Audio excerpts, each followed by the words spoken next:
Thank you, Ryan. I always find these intros unusual because you intro me and then I intro myself again. So just so everyone, in case you didn't hear it the first time around, I'm Laura Schaevitz. I'm SVP and Head of Research here at Recursion.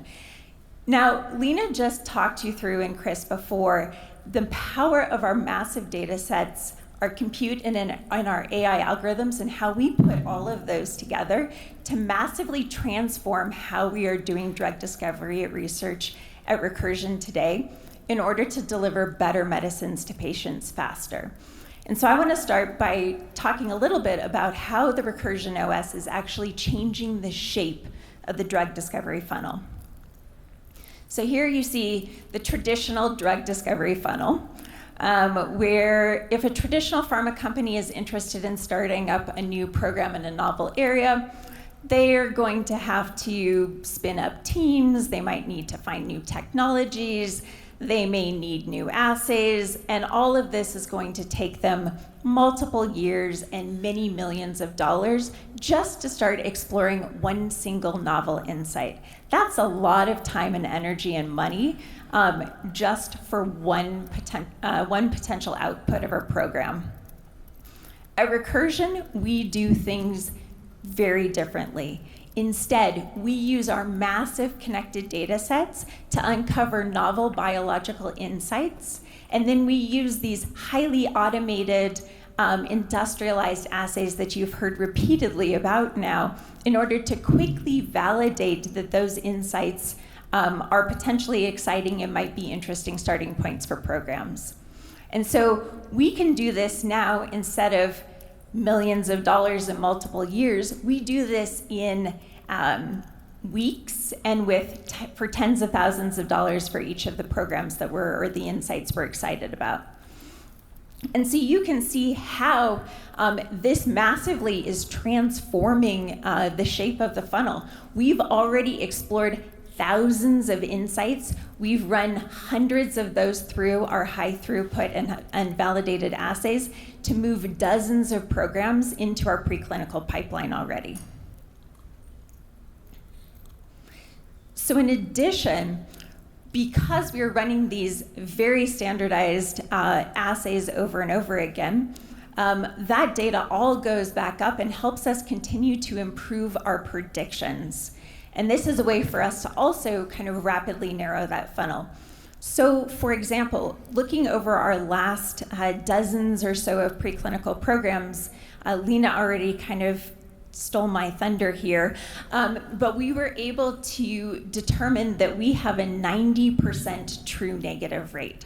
So what that means for me as a drug discoverer is that 90% of our time, if our in silico predictions and our high throughput assays suggest that an insight isn't going to translate into downstream biologically or more relevant biological context, 90% of the time, that's exactly what we see.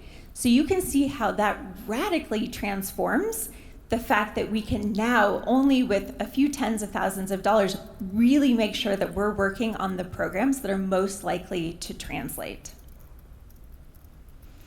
In addition, because we apply these same principles, we use the same, may actually sound like it starts to get boring over time, but we use these same high throughput assays to answer many of the core questions that we have in drug discovery. That actually also allows us to accelerate the timelines to deliver programs from idea to a candidate molecule. And you'll see that as I talk through a number of examples. So we are radically transforming the shape of the drug discovery funnel from this V to a T shape. And we're doing that so that we can improve the cost, the timelines, and the success rate, because ultimately our goal is to get better medicines to patients faster. So I'm really excited because now I get to take you through 4 case study programs that we have in our internal pipeline right now. So we're gonna go pretty quickly through them. But they're great because they highlight what I'm going to show you are early programs, and as they evolve to some of our more later programs, you're going to see how we evolve our process rapidly and efficiently just over the last couple of years. So the first program I want to start with is for target epsilon. So this is for an undisclosed indication in fibrosis. And there's high unmet medical need in fibrosis with only a couple of antifibrotics on the market today. And so we are very excited about this program because it represents a novel approach to treating fibrotic disease. This program is also an amazing example of how we can use a single assay in order to answer many of the core questions that we need to ask in a drug discovery program. And so namely, I'm going to show you how we use phenomics generated right here next to us to answer questions, to find hit compounds in order to deconvolute the MOA or the target of those compounds, and how we use phenomics to drive compound optimization, both against the targets that we're interested in, as well as minimizing off-target liabilities. And we can do all of that with a single assay. So this program actually started out as a brute force screen. And for those of you who are unfamiliar with brute force, that simply means that we have to create a disease model, and then we have to put our whole entire library of compounds on top of that disease model to potentially identify hits. But you'll see we actually quickly transitioned this program to using map-based compound optimization. So we didn't stay in that brute force strategy for too long, thankfully. So our goal for this program was to identify compounds that could reverse the fibrotic state that we had induced in human PBMC cells back to a control state. And what you can see on this side of the screen is a number of our hit compounds, and you can see that very clearly we were able to identify compounds that reverted that fibrotic disease back to control at increasing concentrations of those compounds. So in addition to identifying hits, we can also optimize the compounds. So for those of you who are unfamiliar with how our chemists drive compound optimization, they'll take molecules much like the two that you see in the bottom here, and they'll remove some of these like R1, R5, R4 moieties. They'll put some on, they'll take some off, and they'll see what's important for driving either greater potency or potentially reduced potency. And that tells them what parts of the molecule are important. Now the key take home I want you to get from this slide, at the top you're seeing CRC curves, so you can see that when we apply the same compound repeatedly on this assay, we see very consistent results. And if we change out a couple of these moieties, so the R4, if we remove that one or change the R1 to an R2, we see 5-fold reductions in potency. And so this platform enables us to drive potency optimization. And for this program, we were actually able to drive potency optimization over 100-fold in order to get to our clinical candidate, which is now in IND-enabling studies. We can also use phenomics to identify the mechanism of action for these compounds. So what I'm showing you here is a heat map, and let me orient you very quickly. So every row and every column represents a single perturbation, so either a gene knockout or a compound. The darker the red, the more phenomically similar, and so you can see perfect similarity along the diagonal with either compounds to themselves or gene knockouts to themselves. So now if we take 3 hit molecules that we identified in our brute force screen, and we run them now in our broad maps, we can start to identify what's the potential target or mechanism of action for those compounds. And you can see that 2 of our compounds here, REC-A and REC-C, look highly phenosimilar to the knockout of a target gene that we'll call epsilon. And we were able to quickly confirm that these molecules do in fact bind to and inhibit target epsilon. We also found molecules like D, which do not look phenomically similar, and that's denoted by the gray at the bottom, to this initial target. And if we continue to explore the map, we can identify what the potential MOA or target of those compounds are too. And it turns out that that is an MOA that we are uninterested in continuing to optimize against. So here now you're seeing a broader view of our heat maps, and I'm going to highlight here 4 tubulin-related gene knockouts. So you can see they're all phenomically quite similar to one another. And if we look, we see that those compounds which were not phenosimilar to epsilon are in fact highly phenosimilar to these tubulin-related genes. And we were able then to quickly confirm that these compounds are in fact inhibit tubulin polymerization, which is not good. So inhibiting tubulin polymerization basically is cytotoxic for the cell and leads to cell death. So this is an MOA we wanted to stay very far away from. But now, if we go back to those compounds that looked, again, highly phenosimilar to target epsilon in this map, you can see that they're not phenosimilar at all to the tubulin-related genes. So you can see how we can use this single assay to quickly drive compound optimization, both against targets that we're excited about, as well as minimizing these off-target liabilities. And this is very different from how traditional pharma companies would run compound optimization. So in a traditional pharma company, you would have to set up separate assays both to monitor on-target potency improvements, as well as you'd have to know what off-target liabilities you're looking for, and you'd have to separately screen for all of those. And most importantly for them is that that data is only valuable for that one program that they're working on. In contrast for us, because we can use this one single assay to both drive on-target as well as minimizing off-target liabilities, we can also put that data, and Lena alluded to this, back into our broader data sets. And these, to both improve future predictions as well as, and more importantly, and put this in the back of your mind, these compounds might be interesting starting points for future programs. And so I'll get back to that in a second. But this means we get a lot of value from the fact that we drive, or that we profile our compounds on just this one assay. So now, Lena shared with you our industrialized drug discovery process.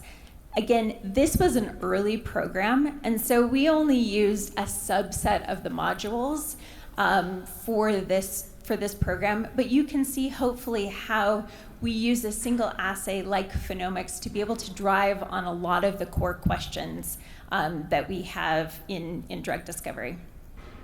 So I'm going to transition now to a second program, and this is our RBM39 program. And I want this to be the beginning of how you see how we continuously evolve and change our process. So we don't run brute force screens anymore. All of the starting points for all of our programs are now through in silico predictions based in our map.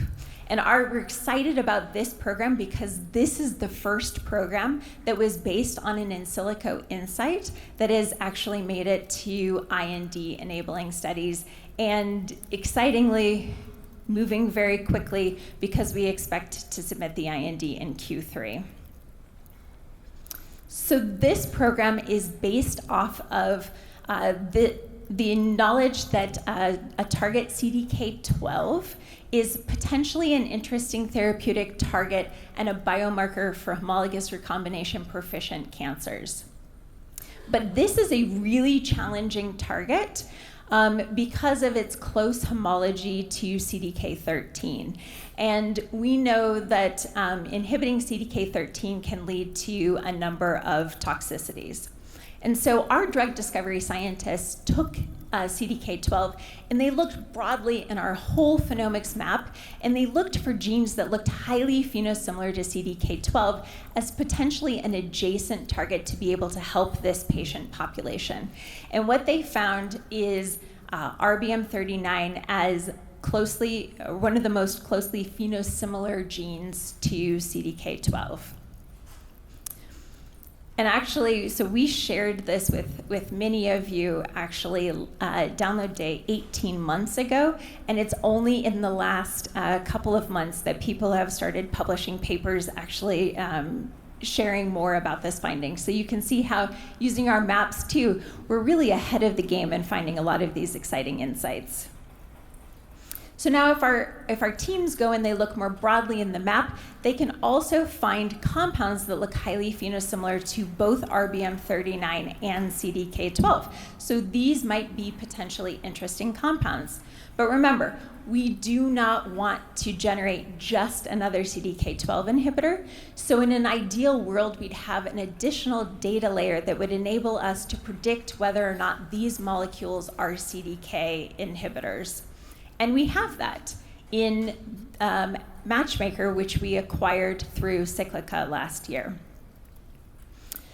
So what I'm showing you, maybe just a second to say what Matchmaker is, since we haven't introduced it yet. It is a method for us to predict protein target ligand binding interactions. And so what I'm showing you here are those predicted binding for 9 different CDKs, and I'm showing you 2 of our hit compounds as well as 2 positive control CDK12 inhibitors.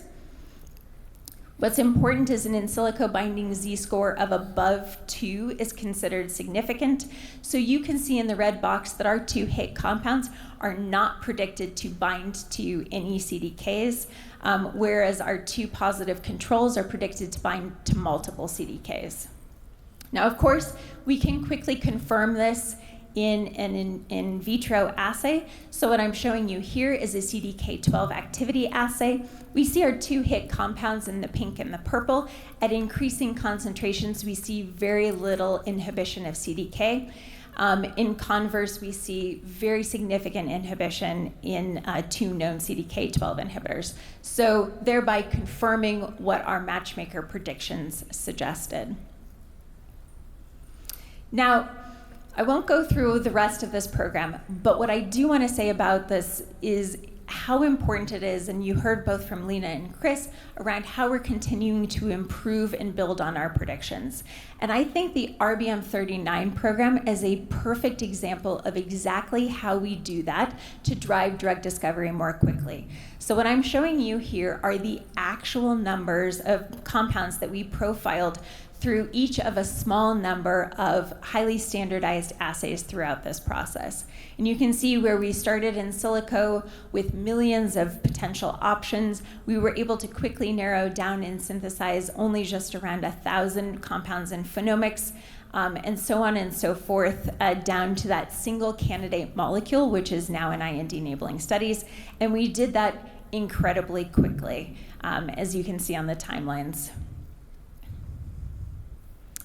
So going back to our process, for this program, we used a few more of our modules, but actually this program was still fairly early days in our industrialized process.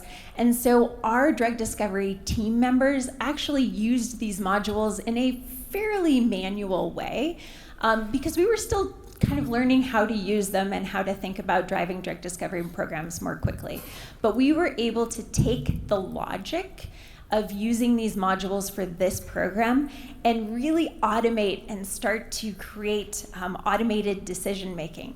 And so the next 2 programs that I'm going to show you really highlight that once we've got this flywheel spinning, how quickly and efficiently and how many exciting insights we can find using our system.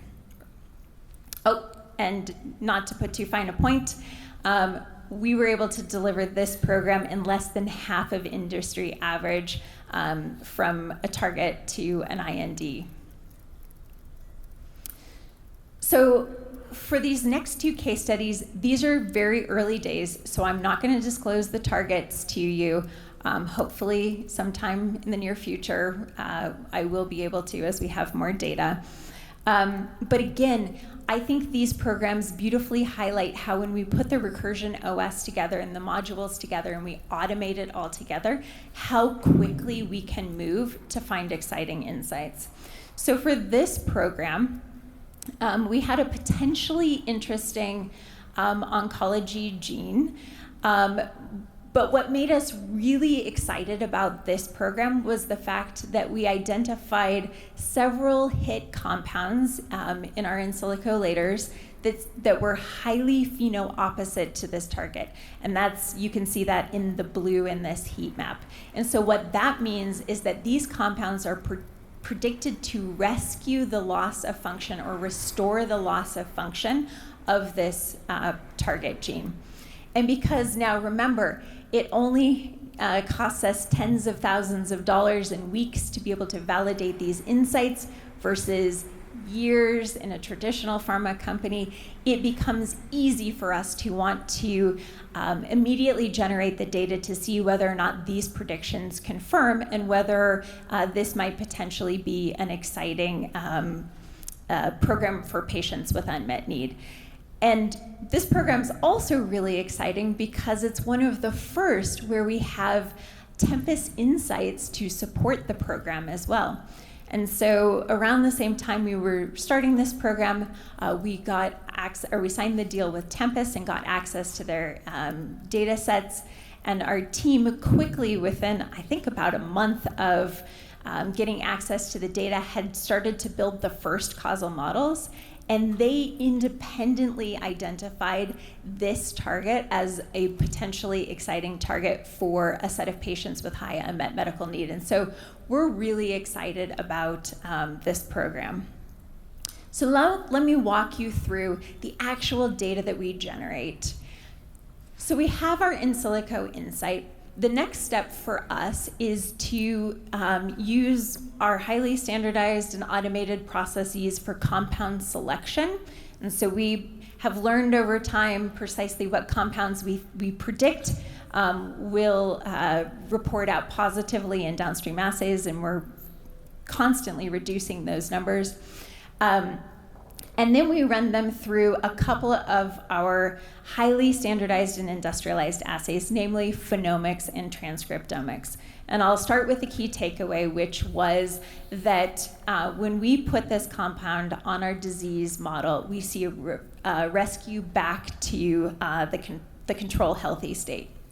But diving in maybe just a tiny bit deeper into the data, the red dots that you see on this slide actually represent a variety of different ways that we create our disease state, and the green dots represent a variety of different ways that we create our healthier control cloud. So it's not just a single example. We actually are able to explore a little bit more broadly the potential states around a particular disease. And again, when we put this compound on top of the gene knockout, we're seeing a reversal of both the morphology as read out by phenomics as well as the transcriptomics profiles back towards our healthy state. And for me as the head of research, what I'm particularly excited about with this is that our teams, we love you all, don't actually look at any of this data. So these experiments are run, this data is generated, and they are analyzed. They only look at the data in programs like this where we see positive data from both our phenomics and transcriptomics assays. Those are the only experiments that our teams are looking at. And for this program, we take a deeper look at this molecule, and we realize that based off of the phenomics EC50 and PK profiles, that we actually believed that we could get sufficient exposures to go directly into an in vivo animal study. And so that is what we did. But on the way, Lena told you how we always run in vivomics digital tolerability studies. So let me show you that data. So you can see on the far side of the screen just one of the readouts from our digital tolerability studies. So we run tolerability in order to be able to quickly identify what is the maximum dose that we think an animal can tolerate over a much longer efficacy study, and that allows us to always pick the right doses for efficacy studies. So what you can see over the course of the 7 days of dosing here, it's a little challenging to see, but in the black are the vehicle animals, and we're reading out motion here, so you can see they're far more active or more active at night than they are during the day.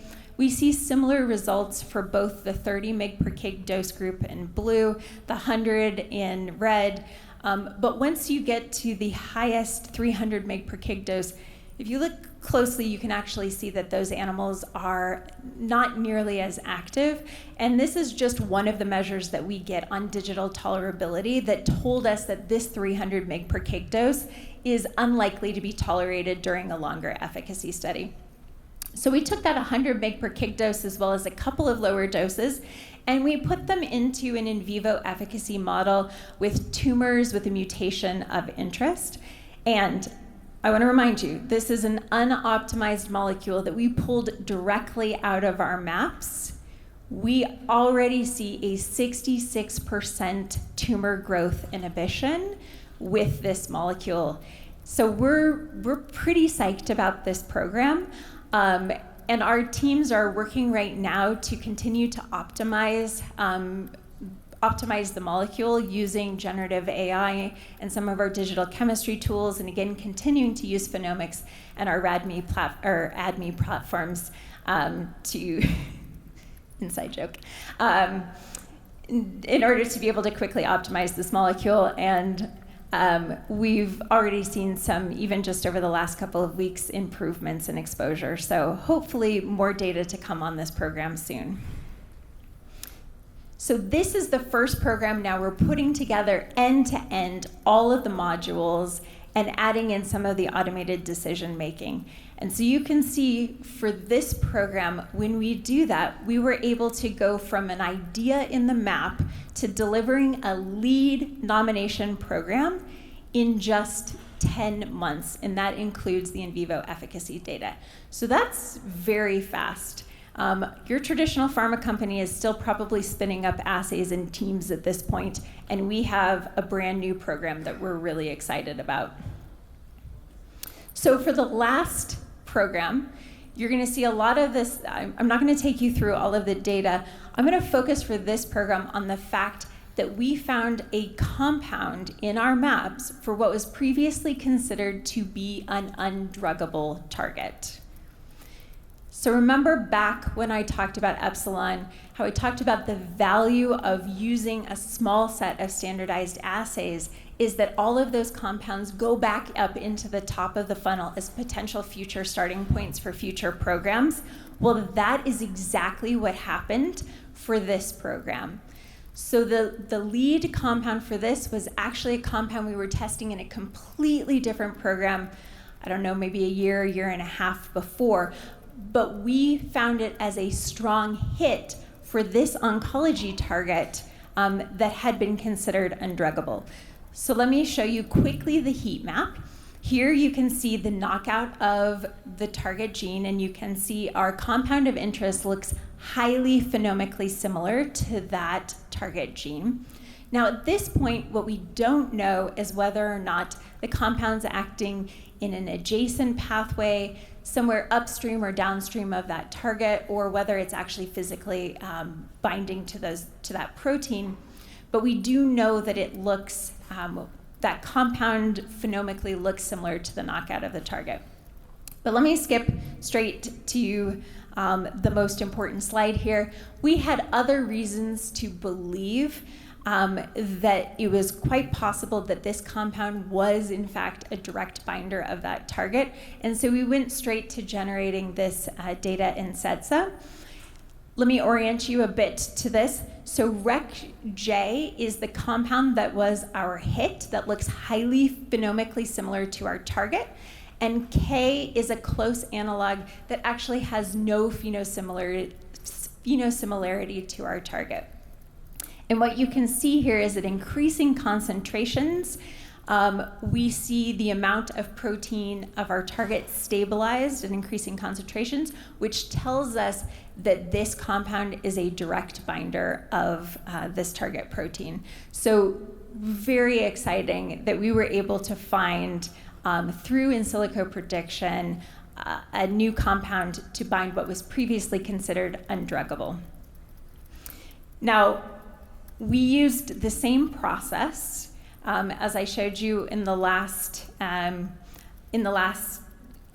case study or program to drive this program relatively quickly.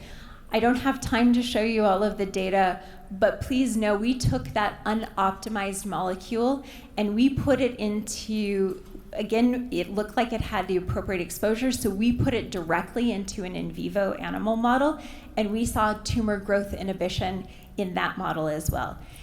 And we were able to run this program now end to end in 8 months. So you can see how our flywheel is enabling us to move faster and faster to deliver more and more exciting programs over time.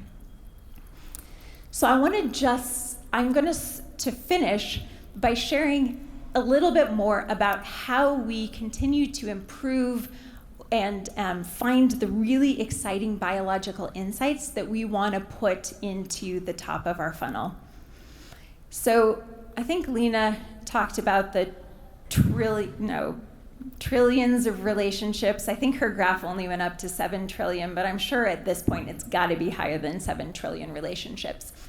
So this is really challenging if we wanted to do, I should say we can't do this in a manual process, right? To explore all of those relationships. And so this is where we have started to build large language models in order for us to be able to identify what are the most exciting insights that we want to use as starting points for future programs. And so what I'm graphed here in every dot is a potential target for the beginning of a program. And we've used large language models in order to plot these both on how much is known in the public data sets on the vertical axis, as well as how much recursion arbitrage do we have for that target being potentially interesting and exciting for oncology. And this is a way for us to much more rapidly identify what are the novel insights that Recursion has. Remember, we're not interested in developing just the next drug that everybody else has. Where are our Recursion novel insights that we could use as starting points for programs? In the blue, this is a great confirmation that how we've tuned our large language models is really working. In this quadrant, you see genes where there's a lot of data in the public domain, as well as we have a lot of data within our Recursion proprietary data to suggest that these genes are highly relevant to oncology. And we've highlighted just a couple here, but you'll see typical targets like EGFR, BRAF. So this is telling us that we have we've tuned our large language models in an effective way. The purple is where we're really excited about spending the majority of our time. So this is the area where there's very little information on these genes being associated with oncology in the public data sets, but where we have some pretty exciting insights within our Recursion proprietary data sets to suggest that these might be exciting starting points for oncology.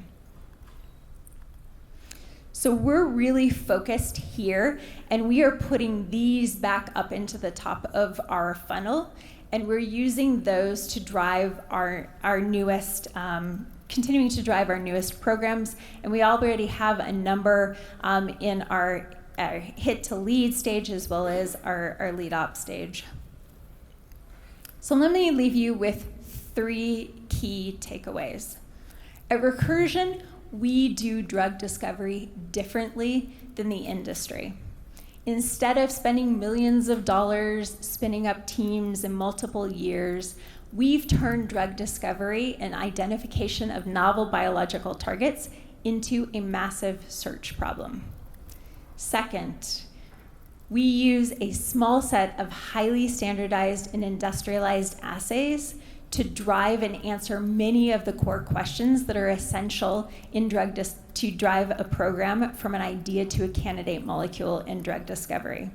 And by doing this, we not only generate the data for our own programs, we generate data that enables us to continue to improve our predictions and as potential starting points for future programs.